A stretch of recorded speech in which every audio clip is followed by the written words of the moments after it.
Hey, what's up guys? So in this video, we will see how to enable voice typing on any Samsung phone. Now to do that, just open settings, then go to general management.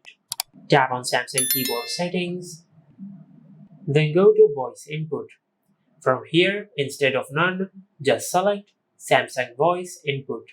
After that, just go back and tap on keyboard list and default.